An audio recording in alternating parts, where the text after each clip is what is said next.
So here we are, we're in the Pine Grove Forest, which is one of the largest in the Greenbelt here in Ottawa. And as you can see, there's a network of trails. You can see my shadow there, but the network of trails go all through it. So it's a very popular spot.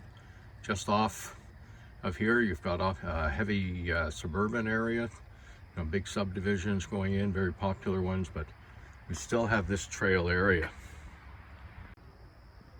This is part of the entranceway coming into the parking lot, and you can see the damage that was done. We had a massive storm go through here earlier this year with exceptionally high winds, and the damage through the wooded areas is just immense.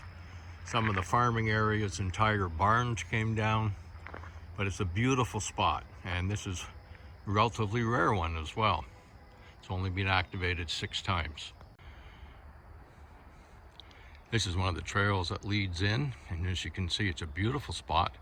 Trees just everywhere. And now if I go over to the side here, you'll see some more of the damage that was done in that windstorm.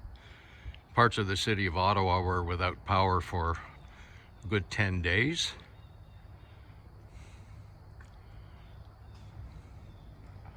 But this is a neat spot.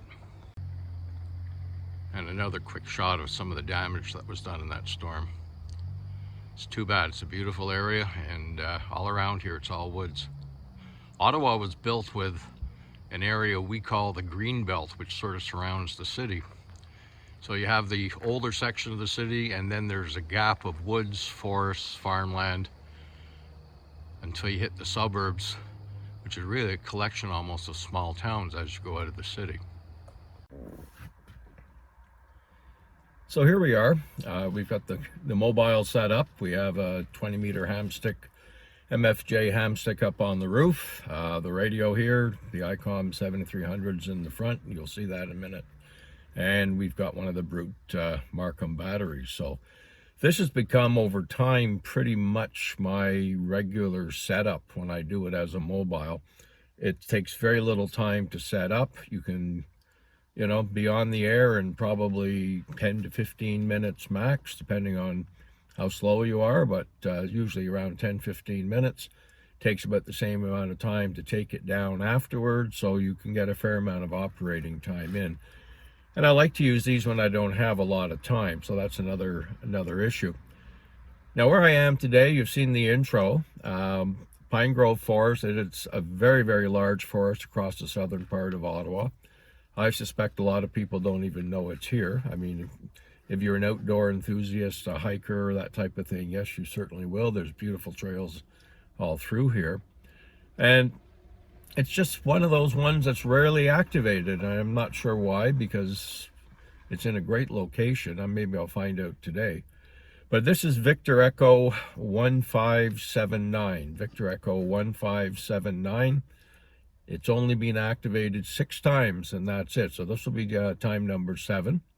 And I'm hoping that helps as well with it being rare, because it works 2 ways. One, people want to contact me because it is rare, and I need the contacts to get credit for the activation. And at the same time, I'm doing other people a favor because they're getting to hear, and contact one that they're not normally going to get. Maybe once a year, this one might be on. So anyways, we'll see. If I have a bit of luck with this today, I may do it a few more times because it's just a short drive from my house. As I mentioned, this is basically my now go-to mobile setup. There's my little cheat card so I don't forget where I am. I've got the ICOM set up there, ICOM 7300. There's the headsets that I normally use. The mic is all folded in right now. And as you go over here, you get to see the battery, and I'm really beginning to enjoy this battery. It's working extremely well. And that's the setup. The rest is just the antenna on the roof. And off we go one more time. CQ POTA, CQ POTA, CQ POTA. CQ Parks on the air. Victor Echo, Sierra Victor Quebec located. Victor Echo 1579. CQ POTA, CQ POTA, CQ POTA. Victor Echo 3, Sierra Victor Quebec at Victor Echo 1579. CQ POTA, CQ POTA, CQ POTA.